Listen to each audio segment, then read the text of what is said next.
नमस्कार। पिछले बुधवार को भारत सरकार के मंत्रिमंडल द्वारा एक बहुत महत्वपूर्ण और क्रांतिकारी निर्णय लिया गया और ये कृषि और सहकारिता के क्षेत्र में एक मील का पत्थर साबित होगा। कैबिनेट की बैठक में हमारे प्रधानमंत्री जी ने कहा कि सहकारी समितियों की ताकत का लाभ उठाने के लिए उन्हें सहकार से समृद्धि के दृष्टिकोण को साकार करने और सफल और जीवंत व्यावसायिक उद्यमों में बदलने के प्रयास किए जाने की आवश्यकता है। इसी से हमारे देश, खासतौर से ग्रामीण आर्थिक विकास की वृद्धि हो सकती है। यही उसकी सफलता की कुंजी है। केंद्रीय मंत्रिमंडल ने इसी को ध्यान में रखते हुए 3 समितियों के गठन का निर्णय लिया, जो राष्ट्रीय स्तर की बहुराज्यीय समितियां होंगी। इसमें एक बहुराज्य सहकारी समिति जैविक उत्पादों के लिए है, दूसरी राष्ट्रीय स्तर की सहकारी समिति जो है वो निर्यात को बढ़ावा देने के लिए है, कोऑपरेटिव के उत्पादों को, और तीसरी राष्ट्रीय स्तर की बहुराज्यीय समिति बीज समिति है, जो बीज को उपयोग और उसके व्यवसाय को बढ़ाने का काम करेगी। आज हम इसी तीसरी समिति की बात करेंगे, क्योंकि ये किसानों के लिए बहुत महत्वपूर्ण विषय है। टिकाऊ कृषि के लिए बुनियादी और सबसे जो मुख्य कृषि आदान होता है वो बीज ही होता है, क्योंकि बीज की गुणवत्ता ही ये निर्धारित करती है कि उत्पादन कैसा और कितना होगा। और अगर अच्छा बीज होता है तो उत्पादन पर लगभग 15 से 20% का सीधा प्रभाव बीज की गुणवत्ता का ही पड़ता है। और अगर इनके साथ साथ जो दूसरे कृषि आदान हैं, जैसे खाद और पेस्टिसाइड वगैरह, अगर इनका ठीक प्रबंधन किया जाए तो उत्पादन 45% तक बढ़ाया जा सकता है। अभी भी हमारे देश का जो औसत प्रति हेक्टेयर उत्पादन है वो विश्व के औसत से बहुत कम अधिकांश फसलों में है, तो इसमें बहुत विकास की आवश्यकता है। भारत में बीज उद्योग को बढ़ाने के लिए पिछले 60 सालों में बहुत सारे नीतिगत परिवर्तन किए गए और प्रयास किए गए। जो पहला प्रयास हुआ था वो राष्ट्रीय बीज परियोजना के माध्यम से किया गया था, और फिर 1988-89 में नई बीज विकास नीति का गठन किया गया और इसने पूरे बीज के परिदृश्य को बदल दिया, क्योंकि इस नीति से किसानों को दुनिया में कहीं भी उपलब्ध सर्वोत्तम बीज और रोपण सामग्री तक की पहुंच प्रदान की। नीति ने भारतीय बीज क्षेत्र में निजी व्यक्तियों, भारतीय कॉरपोरेट और बहुराष्ट्रीय कंपनियों द्वारा निवेश को प्रोत्साहित किया, जिसमें से प्रत्येक बीज कंपनी में उत्पाद विकास के लिए मजबूत R&D आधार के साथ अनाज और सब्जियों के उच्च मूल्य हाइब्रिड बीज, BT कॉटन जैसे उच्च तकनीकी वाले उत्पादों पर जोर दिया गया। नतीजतन किसान के पास उत्पादन का बीजों के चयन का व्यापक विकल्प उपलब्ध हुआ और बीज उपयोग से आज जो बाजार है वो किसान केंद्रित दृष्टिकोण के माध्यम से काम करता है।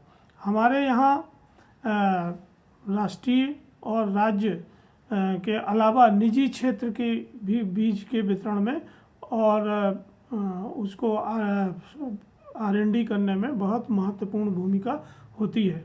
आज लगभग 500 से अधिक निजी कंपनियां भारत में इस क्षेत्र में काम करती हैं, और हालांकि जो फील्ड क्रॉप के सीड हैं जैसे अनाज, दलहन, तिलहन, इन सब में अभी भी राज्य के जो संस्थान हैं, NSC है, आपके राज्य बीज निगम है, इनका ही वर्चस्व है। मुख्य पर जो प्राइवेट कंपनियां हैं उनका मुख्य रूप से मक्का, सूरजमुखी, कपास के बीजों में महत्वपूर्ण स्थान है।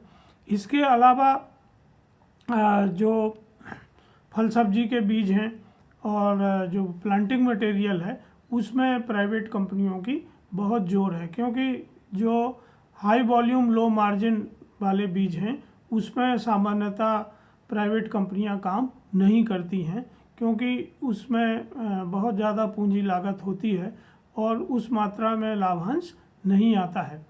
लेकिन जो राज्य के बीज निगम हैं और एनएससी है, उन्हें आज की मार्केट की मांग के अनुसार अपने प्रबंधन दृष्टिकोण में, प्रौद्योगिकी में और अपनी कार्य संस्कृति को बदलने की बहुत अधिक आवश्यकता है। अगर हम भारत के बीज उद्योग की बात करें तो 1920-21 में जो हमारे देश का बीज का व्यवसाय था, बाजार था, वो लगभग 5.5 बिलियन अमेरिकी डॉलर तक का हो गया है और एक अनुमान ऐसा है कि ये 2027 तक 11.3 बिलियन अमेरिकी डॉलर तक पहुंच जाएगा। इसमें 2021 से 2027 के बीच में 12.75% CAGR की गति से वृद्धि हो रही है। लेकिन दूसरी तरफ अगर हम देखें तो हमारे कुल किसानों के 47% किसानों को ही ये उन्नतशील बीज उपलब्ध हो पाते हैं। तो इस बाजार को देखते हुए भारत सरकार ने ये निर्णय लिया कि किसानों की भागीदारी बढ़ाने के लिए राष्ट्रीय स्तर की बहुराज्य बीज सहकारी समिति का गठन किया जाए, जो बीज प्रतिस्थापन दर, सीड रिप्लेसमेंट रेट और वैरायटी प्रतिस्पर्धन दर, वैरायटी रिप्लेसमेंट रेशियो को बढ़ाने में मदद करेगी। सहकारी समितियों के सभी स्तरों के नेटवर्क का पूर्ण उपयोग कर गुणवत्तापूर्ण बीजों की खेती और बीज किस्म के परीक्षण, एकल ब्रांड के नाम से प्रमाणित बीजों के उत्पादन और वितरण का काम ये समिति की करेगी। तो इसमें किसानों को दोनों तरीके से फ़ायदे होंगे कि वो बीज उत्पादक भी बनेंगे और उनकी ही समितियों द्वारा प्रसंस्कृत होकर बीज उन्हें प्राप्त होंगे। सोसाइटी गुणवत्ता वाले बीजों के उत्पाद, खरीद, प्रसंस्करण, ब्रांडिंग, लेबलिंग, पैकेजिंग, भंडारण, विपणन और वितरण के लिए एक शीर्ष संगठन के रूप में काम करेगी। सामरिक अनुसंधान और विकास और स्वदेशी प्राकृतिक बीजों के संरक्षण और संवर्धन के लिए एक प्रणाली विकसित की जाएगी। बहुराज्य सहकारी समिति अधिनियम 2002 के तहत इस सोसाइटी का गठन किया जाना है और जो प्रासंगिक मंत्रालय के विभाग हैं, मुख्य रूप से कृषि और किसान कल्याण मंत्रालय, भारत कृषि अनुसंधान परिषद के परामर्श और समर्थन से ये समिति काम करेगी। प्राथमिक से लेके इसके सदस्य कौन हो सकते हैं, तो प्राथमिक सोसाइटी कोऑपरेटिव्स के लोग जो हैं, जिला, राज्य स्तरीय और राष्ट्रीय स्तर के जो संघ हैं, बहुराज्य सहकारी समितियां हैं और ख़ास तौर से जो फार्मर प्रोड्यूसर कंपनियां हैं, उनको इस अपेक्स बॉडी की सदस्यता प्राप्त हो सकती है और उनके चुने हुए प्रतिनिधि ही इस सोसाइटी के चुने हुए प्रतिनिधि होंगे। तो गुणवत्ता वाले बीजों की उपलब्धता से कृषि उत्पादकता बढ़ाने में मदद मिलेगी, खाद्य सुरक्षा मजबूत होगी और किसानों की आय भी बढ़ेगी। क्योंकि ये जो समिति है, ये एक जो व्यवसाय संचालित करेगी बीजों का, उसका एक अंश अपने पास रख के लाभांश का अधिकांश वितरण अपने सदस्य किसानों को ही करेगी।